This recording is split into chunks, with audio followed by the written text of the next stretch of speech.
Welcome to Premier League Match Pack, your weekly guide to all of the stats that matter. It's a busy week of football with the midweek fixtures increasing the number of games to 230. In total, 649 goals have been scored this season, with Alexis Sanchez and Diego Costa leading the way with 15 each. The tackle tally now stands at 7,978, N'Golo Kanté having made more than anyone else this campaign during Chelsea's game against Liverpool. While there were 211 completed Premier League deals in the January transfer window, with the clubs in the bottom half of the table trying to ensure their survival.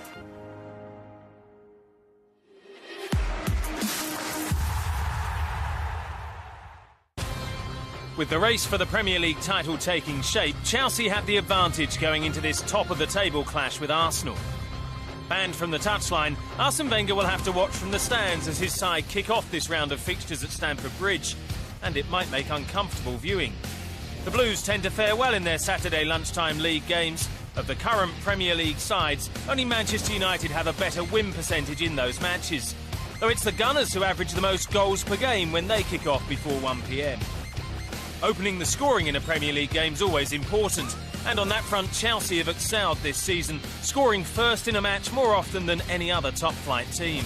As for Arsenal, despite a disappointing defeat to Watford last time out, they've conceded the opening goal the fewest times.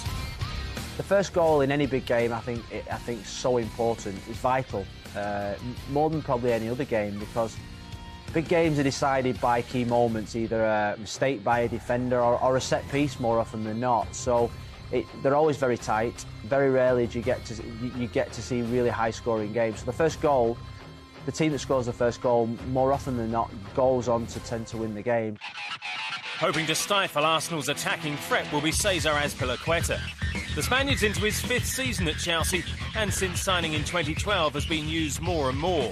He's clearly a trusted figure in Antonio Conte's plans too, the only outfield Chelsea man who's played every minute of Premier League action so far this season. Chelsea's surge for the title has been extremely impressive, but they've fallen short against their closest league rivals. All 3 of Conte's top-flight defeats have come against the club's fellow members of the current top 4. I remember when I was a footballer, and we used to have a rule that it didn't matter how you did against the teams around you, in terms of your title contenders, is if you beat everybody else below you, outside of the top 2 or 3, then you would win the league. But because now it's a top 6, you have to beat at least 2 or 3 out of the top 6 to have a chance of winning the league. Arsenal will be aiming for their first league double over their London rivals since the 2003-04 season.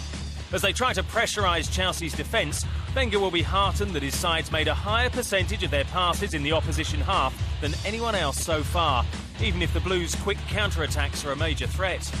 The home team could get a taste of their own medicine from Alex Iwobi. The Nigerian didn't feature nearly as much last season, but is becoming a regular in the lineup this time around. The pacey midfielder's seeing more of the ball these days and has 3 goals and 3 assists to his name in this campaign. He's someone that looks like he's growing into the position of becoming an established star at Arsenal, and it's another young player that Arsene Wenger has brought into his team. And to be fair to Arsene Wenger and to Arsenal, they do like to give young players the platform to play, and he stands by them in good and bad times. And Alex Iwobi is just another person that looks like he's tailor-made to play in the system that Arsene Wenger likes. Iwobi and co must hope their recent fortunes at Stamford Bridge take a turn for the better this weekend, as Arsenal haven't scored an away goal there for more than 300 minutes, their longest current goalless run at an opposition stadium. No such worries for the Gunners in the reverse fixture back in September, which they won 3-0 with all the goals in the first half. That was Antonio Conte's heaviest league defeat since October 2010 and prompted the Italian to switch to 3 at the back. A change of approach which sparked their club record 13-game winning run in the league.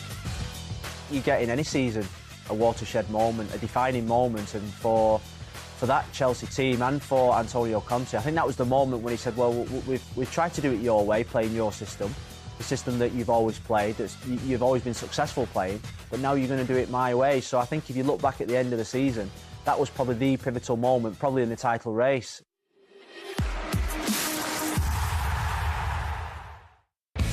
Everton remain 7th in the table following their 1-1 draw with Stoke City, which brought to an end their run of 5 hours and 1 minute without conceding a Premier League goal. This weekend they welcome Bournemouth, a side whose current mood wasn't helped by the news that striker Callum Wilson is out for the rest of the season. The Cherries are sliding down the table, having conceded 10 goals in their last 4 games. On their travels, Bournemouth's defensive frailties run deeper. In their last 5 away matches, they've shipped 12 goals, conceding 3 in 4 of those fixtures, giving Eddie Howe plenty to consider before their trip to Goodison Park.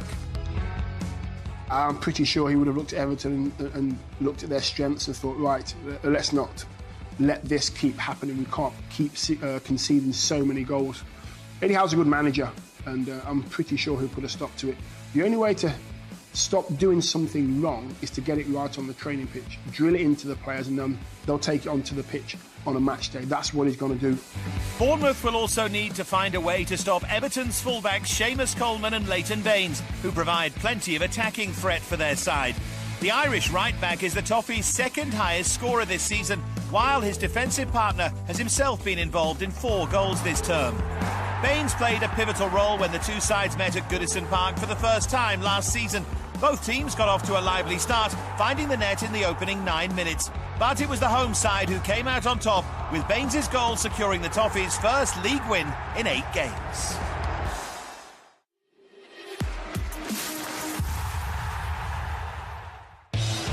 Despite being held to a goalless draw at Sunderland on Tuesday, Tottenham Hotspur find themselves second, well and truly in the title race. Their performances at White Hart Lane have certainly helped the cause. Mauricio Pochettino's side have conceded just 5 Premier League goals at their ground and are the only top-flight team still unbeaten on home turf. Consecutive draws have extended Tottenham's unbeaten Premier League run to 8 games. Since losing to Manchester United back in December, they picked up 20 points from a possible 24, more than any other top-flight side in that time. Combined with that unbeatable home record, there's a lot for their latest opponents to fear. Middlesbrough won't relish facing such a defensively strong side, as they've really struggled to find the net this season, especially on their travels. Of the 19 goals Aitor Karanka's team have scored, only 8 came away from home, shared between just 4 different players. That lack of punch up front is certainly having an effect on Borough's form. The midweek draw with West Bromwich Albion means they've now won just one of their last 9 Premier League games. Their last victory came back in mid-December. On the road, frustration's been the overriding emotion. Middlesbrough have recorded 6 away draws. No Premier League team's drawn more since the start of the campaign. After Wayne Rooney reached his significant landmark for Manchester United, our matchback question this week is about his Premier League stats. We'd like to know against which team has he scored the most Premier League goals. We'll reveal the answer later in the show.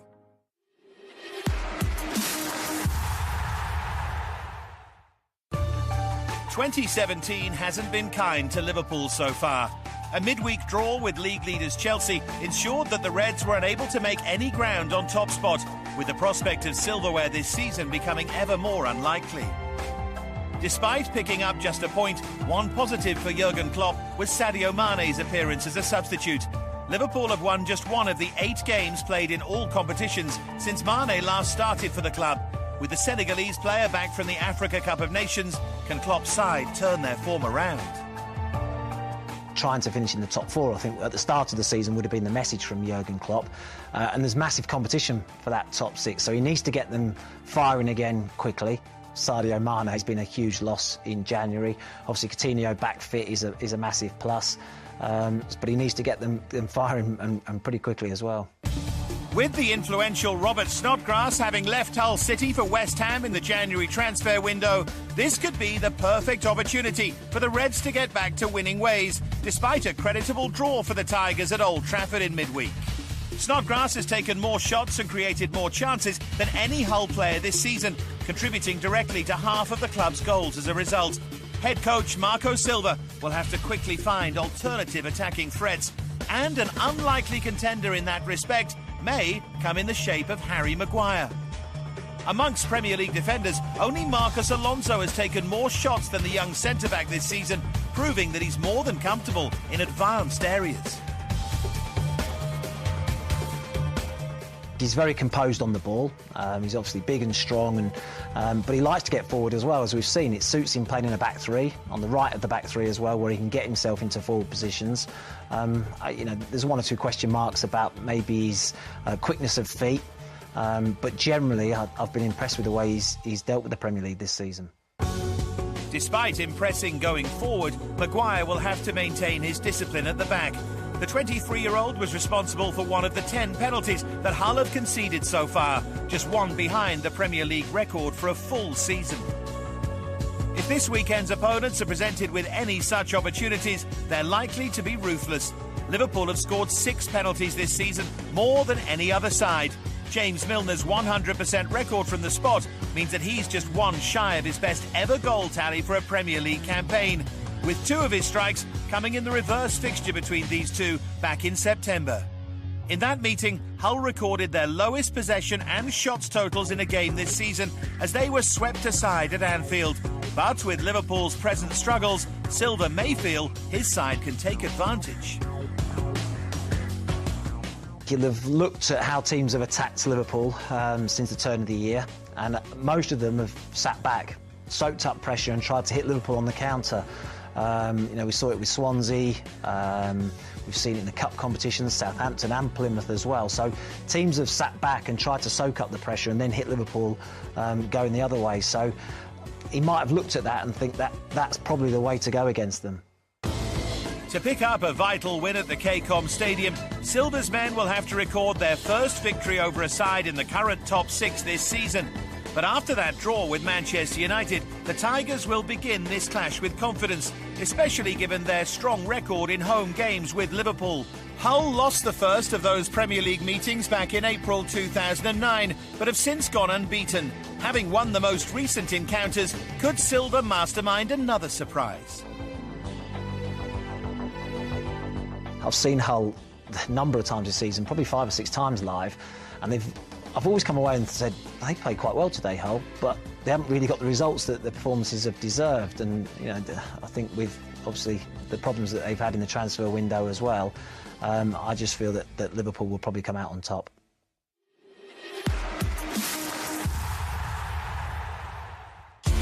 For the first time since his summer departure from the Stadium of Light, Sam Allardyce welcomes his former club to Crystal Palace, with both teams fighting for Premier League survival. The pair go into this clash boosted by their midweek performances. Sunderland picked up a point against Tottenham, while Palace registered their first win since Allardyce took charge. I think he's got too much quality in order not to get in that top half with what he's done and what he's bought.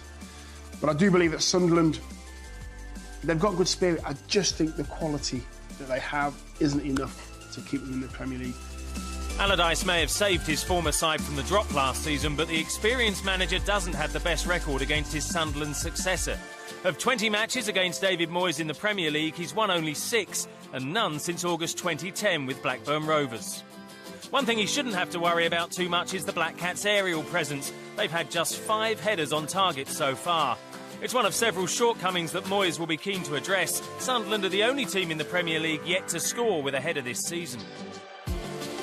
In previous games between the clubs, Crystal Palace have fared best overall, but Sunderland have won the last 2 meetings at Selhurst Park.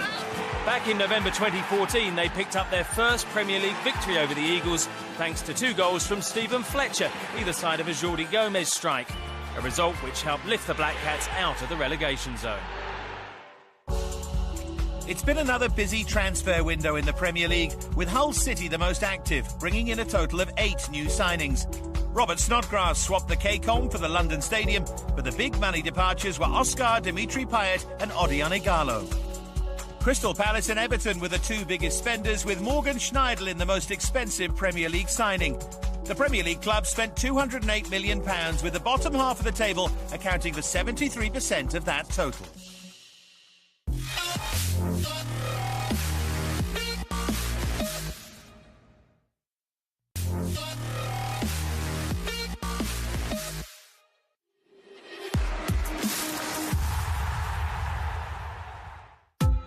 Leicester City's troubles continue, with Claudio Ranieri's men still not able to reproduce anything like the form which carried them all the way to the title last season.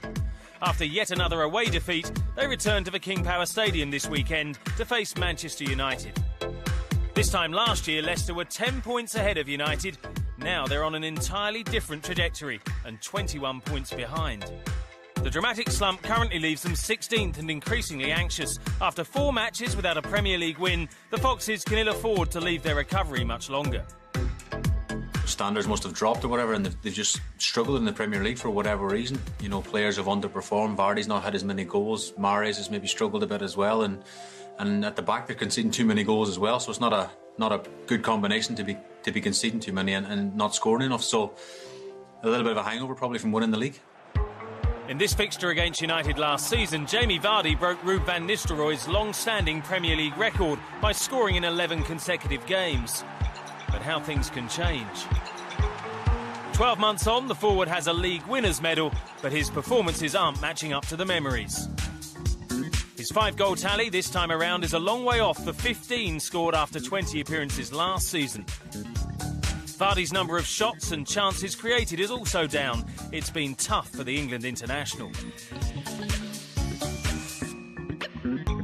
Players have caught on a bit more. You know, defences in general maybe have dropped a bit deeper, and he's not been able to get in behind defences as much. And obviously the chances that he has had this season, he's not been able to take them. You know, be that maybe a confidence thing now or whatever. I'm not so sure, but maybe they're not creating as many chances as they did last season for him as well as a team. So he'll be looking at videos and questioning himself where he can do better. By scoring late goals, United are restoring an Old Trafford tradition.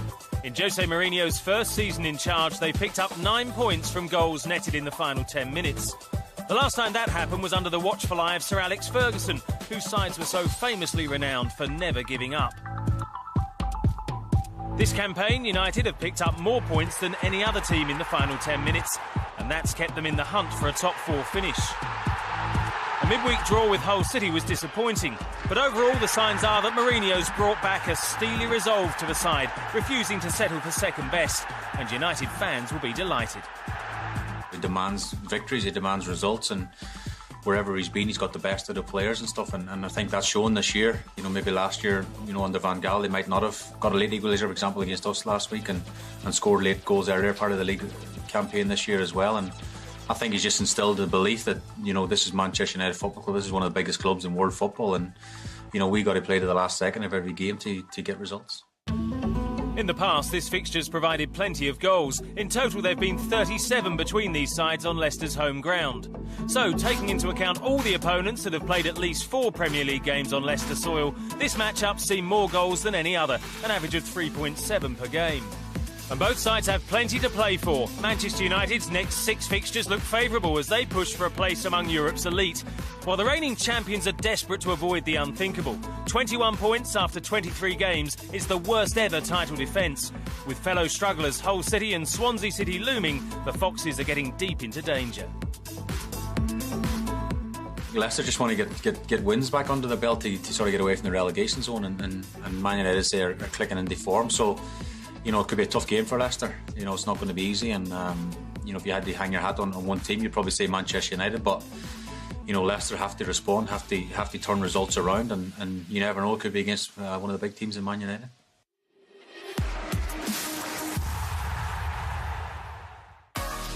Burnley's win over champions Leicester City on Tuesday was their 9th Premier League victory, their most in a single season in the competition. This weekend they head to a buoyant Watford, fresh from their first victory over Arsenal in the Premier League. The timely win for Walter Mazzari's side ended their run of 7 league games without success. Having found a way past the Arsenal defence, beating Burnley's Michael Keane could be as challenging. The Clarets defender has been dominant in the air this season, making 120 headed clearances, with Bournemouth's Steve Cook the only player to boast a higher tally.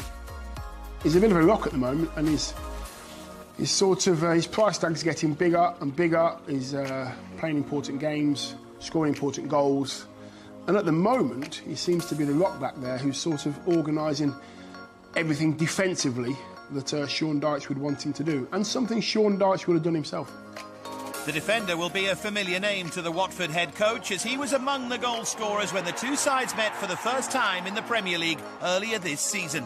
Burnley's Jeff Hendrick opened the scoring with his first goal for the club before Keane made sure of the victory to grab their second win of the campaign.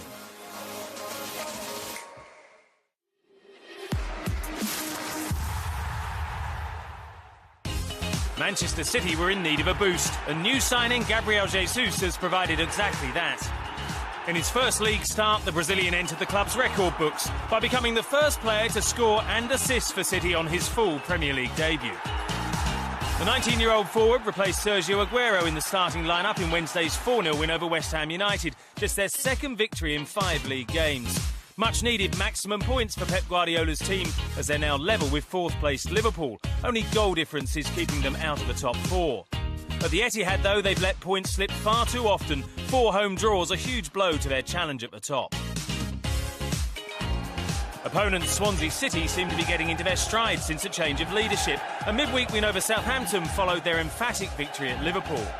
They managed just 26% possession in the game at Anfield, their lowest figure of the season, but came away with their first ever away league victory over the Reds and gave Paul Clement his first taste of Premier League managerial success. With 3 wins from 4 league games since the start of the year, the 9 points they've picked up has certainly boosted the Swans' survival hopes. Away from home, they're spreading their wings. After consecutive away league victories in the same season for the first time since May 2015, their hearts are now set on upsetting Pep's plans. Earlier in the programme, we asked against which team has Wayne Rooney scored the most amount of Premier League goals. The answer? It's the former top-flight side Newcastle United. In total, Rooney has fired 14 past the North East team. The most recent came last season when he scored twice.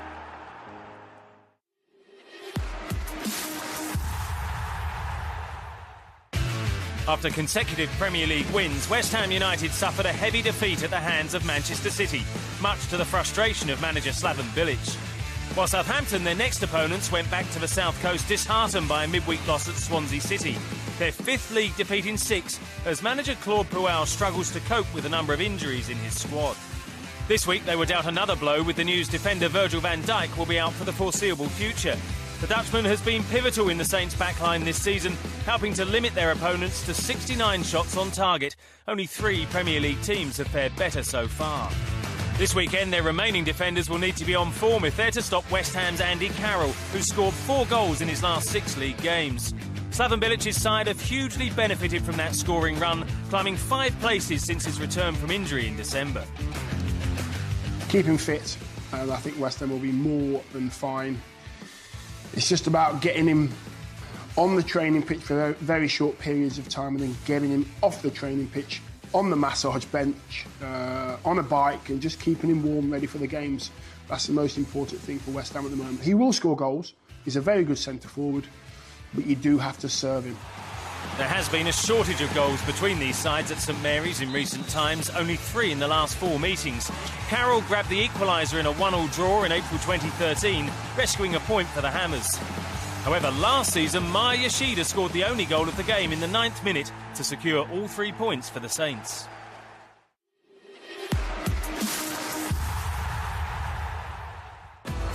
With West Bromwich Albion head coach Tony Pulis praising his side's performances this season, club veteran Chris Brunt is playing a significant role. In his last 5 home league games, he's had a hand in 6 goals, while the 2 he got in the last 4 Premier League matches were as many as he scored in the 47 prior to that. Brunt and his teammates had to settle for a midweek draw with Middlesbrough, meaning they've lost just 2 of their last 6 Premier League outings. But at home, the Baggies have been impressive of late. Pulis' side have won 5 of their last 6 home Premier League games, having won just 1 of the 9 before that.